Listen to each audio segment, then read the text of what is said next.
نحمدہ ونصلی ونسلم علی رسولہ الکریم اما بعد. یعنی یہ سوال کہ کیسے اطمینان ہو کہ ہم جس راستے پہ چل رہے ہیں راستہ ٹھیک ہے. تو پہلی بات یہ ہے کہ اس میں ہمیں کچھ دلائل، اس کے بارے میں کچھ ثبوت، کچھ ایسی چیزیں میسر ہونی چاہیے جن سے یہ یقین ہو جائے کہ بھئی یہ الحمدللہ یہ راستہ ٹھیک ہے. اس میں رسول اللہ صلی اللہ علیہ وسلم کی بات کی. آپ صلی اللہ علیہ وسلم نے سب سے اہم ترین چیز جو لوگوں کے سامنے دلیل کے طور پر پیش کی، ابھی تو قرآن پہلی دفعہ ہی نازل ہوا تھا، نیا نازل ہوا تھا، تھوڑا ہی سا نازل ہوا تھا، پورا ہو بھی نہیں گیا تھا، کچھ ایسے معجزات بھی نظر نہیں آئے لوگوں کو، قرآن ایک کلام اللہ کا ہے. تو آپ نے کیا فرمایا؟ لبثت فیکم عمرا، میں نے تمہارے درمیان ایک زندگی گزاری ہے. کسی شخص کی زندگی آپ کے سامنے ہے تو آپ اس کو بآسانی جج کر سکتے ہیں. اسی لیے اس کا آپ کا تعلق ہونا چاہیے. آپ اس کے ساتھ وقت گزاریں، سیکھیں، سکھائیں، جانیں، اس کے اندر باہر کی کہانی سیکھیں، سمجھیں، تو آپ کو ایک اعتماد ہو جاتا ہے، اندازہ ہو جاتا ہے. اسی لیے تو آپ اس آدمی سے ڈیل کر لیتے ہیں. کوئی نیا بندہ آیا اور آ کے بزنس کا پروپوزل دے، آپ قبول نہیں کرتے. آپ پہلے یہ دیکھتے ہیں کہ نہیں یہ بندہ ٹرسٹ وردی ہے بھی کہ نہیں. تو سب سے پہلے تو یہ کہ رسول اللہ صلی اللہ علیہ وسلم کے اوپر ہمیں یہ، جس طرح صحابہ کرام کے لیے یہ معاملہ ہوا، انہوں نے اعتماد کیا، اس بنیاد پر انہوں نے قبول کیا. جو بڑی بڑی باتیں بھی ان کی قبول کی، چھوٹی چھوٹی باتیں بھی قبول کر لی. اور جن کو نہیں قبول کرنا ہوتا، جن کو اعتماد نہیں ہوتا، چنانچہ وفد نجران جو آیا تھا، یہ عیسائیوں کا ایک گروہ تھا، آئے اور آ کے انہوں نے سوال کیا. وفد پورا آیا اور کہا کہ عیسائیت کے بارے میں، اسلام کے بارے میں ذرا مباحثہ، بحث، گفتگو، سوال جواب. آپ نے ان کو ٹھہرایا باقاعدہ مدینہ میں. انہوں نے آپ سے کئی دن پورا ڈسکشن کیا، ان کی خوب مہمان نواز، سبھی کچھ ہوا، لیکن آخر میں بھی مان کے نہیں دیا، قبول نہیں کیا، تو کنوینس نہیں ہوئے. تو رسول اللہ صلی اللہ علیہ وسلم سے بھی کوئی کنوینس نہ ہو تو آپ کیا خیال ہے کہ باقی سارے لوگ کوئی کنوینس کوئی نہیں کر سکتا. جب ہم نے طے کر لیا کہ ہمیں کنوینس نہیں ہونا تو پھر ہم ہر جگہ کیڑے نکال سکتے ہیں. ہمیں تو یہ دیکھنا ہے کہ آن دا بیلنس میں نے کہاں زیادہ وقت گزارا ہے، کہاں زیادہ دیکھ لیا ہے، لوگوں کو کتنا میں جانتا ہوں، مجھے کیا نظر آ رہا ہے. کچھ اچھائی تو ہر جگہ ہی ہوگی، لیکن خیر سیدھا سمجھ میں آنے والا راستہ جس میں کوئی سوال بظاہر نظر نہیں آتا، پھر میں اس راستے سے بس صحیح ہوں. یہ موٹر وے چلا جا رہا ہے، بظاہر صاف نظر آ رہا ہے، وہ کوئی آدمی اچانک سے کہتے کہ یار یہ غلط جا رہا ہے، پھر تو ہو سکتا ہے غلط جا رہا ہے، فی الحال تو ہمیں صاف نظر آ رہا ہے کہ صحیح چل رہا ہے، چلنے وہ آگے جا کے دیکھیں گے جب آئے گی بات. اس لیے کہ اگر شک کرنا ہو تو شک تو اس پہ بھی کیا جا سکتا ہے کہ میں واقعتاً اپنے ہی ابا کی اولاد ہوں کہ نہیں. یہ کیسے ویریفائی کیا آپ نے؟ اس پہ کیسے اعتماد ہے؟ لیکن کبھی خیال بھی آتا ہے اس کا؟ نہیں آتا. اس لیے نہیں آتا کہ اماں پر اعتماد ہے، ابا پر اعتماد ہے. پوری دنیا نے جو آس پاس ہمارے تھی، والدین، بہن بھائی، ان کے دادا دادی، نانا نانی، ان سب نے یہی بتایا، محلے والے سب یہی بات کر رہے تھے، سب کو یہی معلوم ہے، کسی نے کبھی اس کا سوال ہی نہیں اٹھایا. اور کوئی آ کے کنفیوز کر دے کہ اصل میں آپ اڈاپٹیڈ ہیں تو آپ سوالات شروع کر دیں. چھوٹا بچہ تو کبھی کرتا ہے ایسا، لیکن جو بڑا ایسا کرے تو پاگل ہے اس کا مطلب. یہ سب کام ایک دوسرے پر اعتماد سے چلتا ہے. تو اس بندے کو آپ نے ڈیل کر کے، اس کے ساتھ وقت گزار کے اتنا سمجھ لیا، اتنا جان لیا کہ مجھے یہ تو ہو سکتا ہے کہ وہ بندہ، اب ظاہر نبی کی بات نہیں ہو رہی، وہ تو وہی کے ساتھ ہوتے ہیں، ہر بات ان کی درست ہوتی ہے، لیکن یہ ہو سکتا ہے کہ انسان جو مجھے کوئی بات بتا رہا ہو سکتا ہے اس کا راستہ غلط، تو یہ جو ڈرائیور ہے یہ غلط راستے پہ لے جا رہا، یہ پاسبلٹی ہے، لیکن اس سے کچھ بدلتا نہیں. اس لیے اصل کرنے والے اللہ سبحانہ و تعالیٰ ہے، اصل ہدایت کا منبع اللہ ہے. تو یہ ممکن نہیں ہے کہ اللہ سبحانہ و تعالیٰ آپ کو ادھر ادھر کر دے. تو آپ نے وہ دیکھا سلمان فارسی رضی اللہ تعالیٰ، اب آگ کے پوجنے والے خاندان میں ان کی پرورش ہو رہی ہے، اور اگر یہ لیڈ وہی بنائے جائیں گے، ان کی تیاری ایسے کرائی جا رہی ہے کہ اگلا بادشاہ یہ بنے. تو جب ایسا ہو رہا تھا، یہ اپنے گھر سے نکلے حق کی تلاش میں.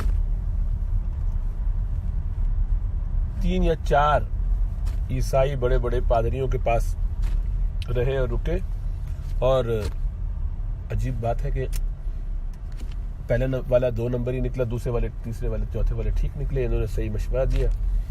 بالآخر وہاں سے آ کے پھر ایک یہودی کے ہتھے چڑھ گئے، اس نے غلام بنا لیا، مال وال لوٹ کے، اور غلامی کرتے رہے. کئی سال اس طرح گزر گئے زندگی کے، لیکن پہنچ گئے جہاں پہنچنا تھا. رسول اللہ صلی اللہ علیہ وسلم کے پاس پہنچے، ایمان لائے، اس قربانی کا اللہ کے رسول صلی اللہ علیہ وسلم نے سن کے بہت اکرام کا معاملہ فرمایا، جیسے کہ آپ فرمایا کرتے تھے قدردانی سب کی، ان کی آزادی کے لیے بندوبست کیا، تو دنیا بھی سنوری آخرت بھی سنوری، لیکن مشقت آئی تو ان کے غلط راستے پہ پڑ جانے کا نقصان نہیں ہوا۔ یہ ذہن میں رہنا چاہیے کہ میں اگر اخلاص کے ساتھ غلط راستے پر بھی پڑ گیا، بشرطے کہ میں نے وہ سارے معاملات صحیح کیے ہوں، میں نے سارے چیکس کیے ہوں، ٹک باکس سارے ہوں، تو وہ کیا ہے؟ میں نے یہ دیکھ لیا کہ اس شخص کا کردار کیا ہے، جتنا مجھے اندازہ ہو سکتا تھا ظاہر میں سال 2 سال رہ کے میں نے دیکھ لیا اس کے آس پاس جو لوگ ہیں ان کا معاملہ کیا ہے، ان میں خیر نظر آ رہی ہے، اوور آل کافی ہے۔ میں نے یہ دیکھ لیا کہ یہ شریعت جانتا ہے، اس کے مطابق عمل کرتا ہے، اور یہ دیکھ لیا کہ اس کو اجازت ہے اپنے بڑوں سے بزرگوں سے ایک لائن میں بندھا ہوا ہے، وہ شریعت کی بھی اور اصلاح کی بھی اور طریقت کی بھی۔ اب اس کے بعد مجھے اور کچھ دیکھنے کی ضرورت نہیں، اب وہ 2 نمبری بھی ہے تو وہ اس کا معاملہ، وہ اور اللہ جانے۔ تو ڈاکٹر بھی کوئی دھوکہ دے سکتا ہے، اس سے فرق نہیں پڑتا، یعنی ڈاکٹر کے معاملے میں تو کسی درجے میں فرق پڑ بھی سکتا ہے، اس لیے کہ وہ ایک ظاہری سبب ہے۔ یہاں تو سارا معاملہ اللہ سبحانہ وتعالیٰ کی ذات سے ہے، اللہ چمکانے والے ہیں آپ کی طلب۔ اسی طرح آپ یہ دیکھیے کہ کبھی ایسا ہوا کہ بہت ہی فقیر غریب گھرانے کا کوئی بچہ بیچارہ، اس کی ماں بہت کمزور ہے، اس کو کھانے کو کچھ ملتا نہیں، اس کو ماں اس کی دودھ پلا رہی ہے، اور ایک بہت امیر کبیر بہت ہی مالدار قسم کے لوگ جن کی وہ صحت مند ماں ہے، اور وہ اپنے بچے کو دودھ پلا رہی ہے۔ وہ 19-20 کا تو فرق ہو سکتا ہے، لیکن کیا دونوں بچے اتنے ہی توانا طاقتور نہیں نکلتے؟ نکلتے۔ وہ غریب والا بچہ بھی جس کو اماں کو کچھ کھانے کو نہیں ملتا، لیکن دودھ میں وہی طاقت غذائیت ہوتی ہے اس بچے کے لیے، اور وہ بھی گول مٹول سا نکلتا ہے۔ اور بعض اوقات امیروں کے بچے اتنے سوکھے سڑے ہوئے نکل جاتے ہیں کیونکہ یہ تو اس سے تعلق نہیں ہے، دینے کرنے والے تو اللہ ہے، تو اصل فاعل تو ہر کام کے اللہ ہے۔ جب اللہ سبحانہ وتعالیٰ کے اختیار سے جب یہ کام ہونا ہے تو بس وہ آدمی کا تعلق اللہ کے ساتھ ٹھیک ہو تو بالآخر وہیں پہنچ جائے گا جہاں اس کو پہنچنا ہے، اللہ پہنچا دیں گے، کھینچ لیں گے، پہنچا دیں گے اس راستے پر، وہ رہ نہیں سکے گا غلط راستے پر۔ اسی لیے کہاں سے بھٹک کے لوگ سیدھے راستے پہ آ جاتے ہیں۔ تو ہمیں آنکھیں کھلی رکھ کے اللہ سے تعلق رکھنا ہے، مستقل یا اللہ خیر کا راستہ فرمائیے، اللہ عافیت کا معاملہ فرمائیے، بس۔ اب جتنوں کی باتیں آپ سنتے ہیں ادھر ادھر ہے، اول تو یہ کہ بہت زیادہ لوگوں کی باتیں سننے کی ضرورت کیا ہے؟ جتنے لوگوں سے مشورے کریں گے اتنے نئے مشورے آتے جائیں گے، تو چیزوں میں پریشانی ہوگی۔ ایک شخص کو سمجھ لیا، اس کے ساتھ لوگوں کو دیکھ لیا، کچھ وقت گزار لیا، وہ کافی ہے۔ یعنی ایک آدمی کو ہم نے 2-4 سال دیکھ لیا اور ہمیں لگے کہ یار یہ بندہ ہو سکتا ہے، ہو کے پاسبلٹی تو ہر چیز کی ہے، پاسبلٹی تو رہے گی، اور وہ اگر ہے تو کیا کب پتہ چلے گا؟ کتنے سال لگیں گے؟ 20 سال، 50 سال، 100 سال مرنے کے بعد؟ جیسے میں نے بتایا نا کہ تو بیگم کے ساتھ بھی یہی ہوتا ہے نا، ساری زندگی یہ رہتا ہے نا خدشہ، تو رہے گا، یہی تو زندگی ہے، اسی کا تو مزہ ہے، یہی تو سب ٹرسٹ ہے، توکل، بھروسہ، اعتماد ایک دوسرے پر، بس کانفیڈنس رہتا ہے، اور اس میں کبھی کبھی غلط ہو بھی جائے تو کیا فرق پڑتا ہے؟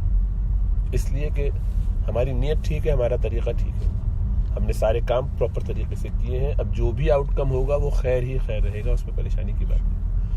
تو جیسا کہ اسلام کے بارے میں دوسرے مذاہب میں جو اشکالات پائے جاتے ہیں، ان کو جو پریشانیاں ہیں وہ نہیں مانتے، اور میں نے بتایا کہ رسول اللہ صلی اللہ علیہ وسلم کے سمجھانے بتانے اور باقاعدہ ڈیبیٹ کرنے سے بھی کوئی نہ مان رہا ہو، یہاں تک کہ آپ نے مباہلہ کا اعلان کر دیا کہ ٹھیک ہے پھر آؤ کھلے میدان میں، اور دونوں اللہ سے کہیں کہ یا اللہ میں سے جو جھوٹا اس پر لعنت فرمائیے، تو اپنے گھر والوں کو لے آؤ، میں بھی آ رہا ہوں گھر والوں کو لے کر، تو آیت مباہلہ جو ہے قرآن میں آئی وہ،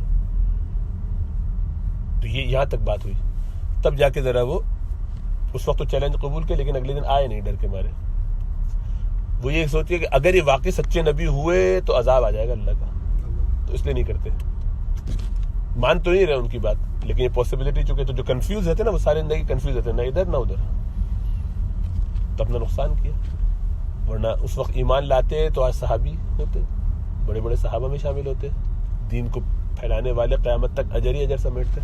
اب جل کھپ کے مر گئے ہوں گے تو قیامت میں پتہ چلے گا کہ کیا ہو رہا ہے، قبر میں ہی پتہ چل رہا ہوگا ابھی سے۔ اسی لیے جو ہر وقت سہمے ٹھٹکے ڈرے رہتے ہیں، پتہ نہیں گڑبڑ تو نہیں، یہ تو گڑبڑ، پگلے لوگ ہیں جو obsessive compulsive جو OCD والے ہوتے ہیں نا, انہیں ہر وقت یہ لگتا ہے کہ پتہ نہیں وضو صحیح ہوا ہے کہ نہیں ہوا, یہ لگتا ہے ایک قطرہ شاید ادھر رہ گیا, یا یہ پیشاب کا ایک قطرہ نکل ہی گیا, لگ رہا ہے دماغ میں آ رہا, پوری نماز بار بار دہرا رہے, بار بار وضو کر رہے ہیں, بار بار دہرا رہے ہیں. یہ پگلے ہیں, دماغ میں بس ہی پڑے رہتے ہیں. کام آدمی نے سمجھ لیا, محنت کر لی, جو ٹک بول آگے چلتے رہو. ابھی ادھر کی باتیں کرو ہی مت. ہوتا کیا ہے کہ ہم دوسرے طور کی باتیں سنتے رہتے ہیں. یہ ہمارے یہاں کنفیوژن جو پیدا کی جاتی ہے, یہ الحاد کا طریقہ یہی ہے کہ دلوں میں ہمارے جو بچے اسکولوں میں آج کل کنفیوز ہو رہے ہیں, اس کی وجہ یہ ہے کہ آپ کے اسکول میں, آج کل کے اسکولوں میں, برطانیہ میں, امریکہ وغیرہ میں, مغربی دنیا میں دیگر مذاہب کی باتیں پڑھائی جاتی ہیں. شروع یہاں سے وہ کرتے ہیں اور آہستہ آہستہ بڑھاتے بڑھاتے ان کی پازیٹیو کوئی چیز اور اس اینگل میں اسلام کی نیگیٹو چیز بتا دیتے ہیں. تو جیسے ان کو یہ نظر آتا ہے کہ ہمارے یہاں یہ ہے, ان کے یہاں یہ نہیں ہے, تو کمپیریزن کرو, تو کمپیریزن سے بچے کو خود بخود سمجھ آتا ہے, جی تو کنفیوژن آ گئی. تو دل میں جیسی کنفیوژن آئی گئے, کیونکہ ایمان متذبذب ہو گیا. جیسے ایمان متزلزل ہو جائے, متذبذب ہو جائے آدمی اس بارے میں کہ یہ ٹھیک ہے کہ نہیں, تو وہ چھٹی ہوئی, اب عقیدہ اس کا ٹھیک نہیں رہا. تو فکری طور پر لوگوں کو کنفیوز کر کے خراب کرنے کی یہ کوشش چل رہی ہے, اور یہ کام ہر دائرے میں ہو رہا ہے. ظاہری بات ہے, شعور میں بھی, کاموں میں بھی, ہر جگہ. جتنا زیادہ دیکھتے, سوچتے, کھولتے, گھومتے رہیں گے. اور یہ وہ وجہ ہے کہ منع کرتے ہیں ادھر ادھر سننے کی ضرورت کیا, کیوں لوگوں کی باتیں سنیں, نئی نئی چیزیں دیکھیں, نئے نئے آئیڈیاز نکالیں, سنیں, پڑھیں, اور سے کنفیوز ہوں اور کنفیوز کریں. بہرحال یہ حتمی طور پر تو کبھی بھی نہیں پتہ چلے گا, مرتے وقت ہی پتہ چلے گا. جیسی موت آئے گی اس وقت پتہ چل جائے گا کہ او ہو کہاں تھا میں, کیا کر رہا تھا. جو بھی بات کرے گا وہ اپنے وثوق سے ہی کرے گا, اپنے دلائل کو سامنے رکھ کے کرے گا. لیکن جہاں یعنی بالکل اجتہادی اختلاف ہو سکتا ہے وہ وہاں ہوگا, اس کو وہ ویسے ہی بیان کریں گے, بھئی یہ پاسبلٹی ہے, لیکن یہ طریقہ ایک ہے جو زیادہ ساؤنڈ ہے. ہوگا کیا کہ 3-4 راستے ہیں, یہ لین بھی جاری ہے, یہ لین بھی جاری ہے, یہ لین بھی جاری ہے. یہ فیصلہ کر لیں کہ بھئی اس لین میں رہنا ہے کیونکہ یہ ذرا زیادہ سیکیور لگ رہی ہے, ختم بات. اب ہو سکتا ہے غلط ہو, اس سے ہم کوئی فرق نہیں پڑتا نا. فرق تو اس سے پڑتا ہے کہ آپ نے اپنی جو اللہ سبحانہ تعالیٰ نے صلاحیتیں دی تھی ان کو صحیح طریقے سے بروئے کار لا کر ایک فیصلہ کر لیا, اللہ سے تعلق بنا کے, اللہ سے دعا کرتے ہوئے, ڈرتے ڈرتے, اور اس فیصلے پہ چل پڑے. بس اب ہو گیا. اب کہہ دیا کہ M11 سے جائیں گے, مطلب M1 سے جائیں گے, M25 جس سے بھی جائیں گے, وہ طے کر لیا, اب ہو گئی چھٹی. اب وہ ہر تھوڑی دیر بعد 2 سیکنڈ کے بعد یہ سوچتے کہ یار یہاں سے ایگزٹ لے کے اس میں چلوں, اچھا چلو تھوڑا آگے اب لے لوں ایگزٹ, اب لے لوں. وہاں سے وہ بھی دکھا رہا ہے, وہاں پہ وہ بھی نظر آ رہا ہے, اس کی بھی سائن بڑی اچھی لگ رہی ہے. تو آدمی کہیں بھی نہیں پہنچ سکتا, کیونکہ کبھی ادھر ہوگا, کبھی ادھر ہوگا, یہ ہوتا رہے گا. ایسا نہیں, اطمینان. اور اللہ سے مانگتا رہے کہ یا اللہ سبحانہ تعالیٰ اگر اس میں خرابی, کوتاہی, کمزوری ہے تو میرا دل دوسری طرف لگا دیجیے, جہاں خیر ہے وہاں پہنچا دیجیے. آپ کے لیے تو بہت آسان ہے, مجھے اس خیر کے راستے پہ لگا دیجیے جو آپ کو مطلوب ہے. وہی میرا راستہ ہے جو آپ کے نبی صلی اللہ علیہ وسلم نے ہمیں دے کر پیچھے چھوڑا ہے. ہم اس راستے پہ ہی ہیں, وہ جو جہاں سے بھی مل رہا ہے. تو ابھی تو یہ سمجھ میں آ رہا ہے, اگر کچھ اور ہے تو اللہ کو دکھا دیجیے. لیکن کوئی وجہ ہونی چاہیے کنفیوژن کی. تو کوئی سوال آئے تو سوال کر سکتا ہے آدمی, بھائی آپ کی اس بات سے یہ مجھے پریشانی ہوئی, اس کا کیا مطلب ہے, اس کا کیا جواب ہے, اس کی کیا مسئلہ ہے, یہ کیسے وہ کرنا. اس طرح یہ ہوگی کہ چیزیں واضح ہو جائیں گی وقت کے ساتھ انشاءاللہ تعالیٰ. لیکن کچھ نہ کچھ ایک گنا یہ جو عدم اطمینان ہوتا ہے وہ رہنا چاہیے. اسی سے تو ہم اللہ سے کنیکٹڈ رہتے ہیں. اگر بالکل اسلام پر یکسوئی ہونی چاہیے, اہل سنت والجماعہ ہونے پر یکسوئی ہونی چاہیے, حنفی ہونے پر اس لیے یکسوئی ہونی چاہیے کہ اس سے کوئی فرق نہیں پڑتا, کیونکہ آپ شافعی ہوں یا مالکی ہوں یا حنبلی ہوں, چاروں میں سے کوئی بھی ہوں ٹھیک ہے, لیکن جس پہ ہیں بس اسی پہ رہیں. اس کے بعد والے میں وقت کے ساتھ ساتھ اطمینان آ جاتا ہے کہ مزید ہم کس لائن کو فالو کریں. جو آج کل جتنے بھی مختلف طبقے ہیں, دیوبندی, بریلوی, اہل حدیث, سلفی, جماعت اسلامی, تبلیغی جماعت, مختلف لوگ اپنے اپنے عنوان سے کام کر رہے ہیں, تنظیم اسلامی, اور بھی جو لوگ ہیں, تو وہ سب کا اپنا ایک طریقہ ہے. جس کو جیسا سمجھ میں آیا, جیسا ذوق اور مزاج ہوتا ہے وہ وہاں چلا جاتا ہے اور اس کے مطابق چلتا رہتا ہے اللہ سے دعا کر کے. تو اب یہ ہے کہ اس میں سب سے زیادہ مناسب راستہ, سب سے معتدل راستہ کیا ہے, وہ ہر ایک کے ذوق کے حساب سے ہے. تو کبھی کبھی ایسا ہوتا ہے کہ کچھ چیزوں میں ذوق یہ بتاتا ہے کہ یہ والی زیادہ بہتر بات لگتی ہے, کبھی یہ لگتا ہے یہاں ہے. کوئی ایک راستہ متعین نہیں ہوتا, تو ٹھیک ہے, وہ ایسے انتظار کرتا ہے. لیکن اللہ سے مانگتا رہے کہ بھائی بالآخر وقت آئے گا مجھے لین تو چینج کرنی پڑے گی, ایک ہی میں رہنا پڑے گا, کسی ایک پہ جا سکتے, 3 لینوں پہ ایک ساتھ نہیں جا سکتے, 4 لائنوں, بس جیسی اللہ سے مانگتا رہے اور ایک راستے پر بس چلتا رہے. پھر جو وہ بڑھتا جائے گا اس کو سمجھ میں آئے گا کہ راستہ واضح ہو رہا ہے کہ نہیں, ترقی ہو رہی ہے کہ نہیں, زندگی میں تبدیلی آ رہی ہے کہ نہیں. اگر زندگی میں تبدیلی نہیں آ رہی اور شر زیادہ ہو رہا ہے, آپ زندگی گزار دی کسی نے ایک جماعت میں انہی میں سے, اور اس کو لگا کہ زندگی جیسی تھی ویسی رہی تھرو آؤٹ, پھر دوسری جماعت میں جاتا ہے, اس کو نظر آتا ہے کہ زندگی میں تبدیلی آ رہی ہے, یا وائس ورسا, تو بس سمجھ لے کہ جہاں زندگی میں تبدیلی آ رہی ہے, جہاں عمل کرنا پڑ رہا ہے, جہاں معاملات بہتر ہو رہے ہیں, میں سنتوں کے قریب ہو رہا ہوں, میں شریعت کا پابند ہو رہا ہوں, ختم بات. یہی تو اصل مقصود ہے. اس کے علاوہ دیکھنے کی چیز کیا, اور کیا معیار چاہیے؟ کوئی اور معیار نہیں چاہیے, صرف یہ چاہیے کہ میری زندگی میں شریعت کے مطابق تبدیلی کب, کتنی, کہاں آ رہی ہے بس. تو اس روڈ پہ بھی چل گئے, پتہ چل گیا کہ اتنی تبدیلی آئی, تو اس روڈ پہ بھی چل کے دیکھ لیا, 5 میں بھی. اب سمجھ میں آ رہا ہے کہ بھائی کسی کو ایک ہی سے سمجھ میں آ جاتا ہے ڈائریکٹ, وہ جاتے ہی اسی لین میں اس کو لگتا ہے تبدیلی آئی, چھٹی. کسی کو 2-3 دفعہ جا کے ادھر ادھر ہو کے آتا ہے. بعض بیوقوفوں کی طرح لین چینج کرتے رہتے ہیں, پریشانی رہتے ہیں ہمیشہ. صحیح ہے نا. تو یہ ہے خلاصہ. اللہ اپنا فضل فرمائے.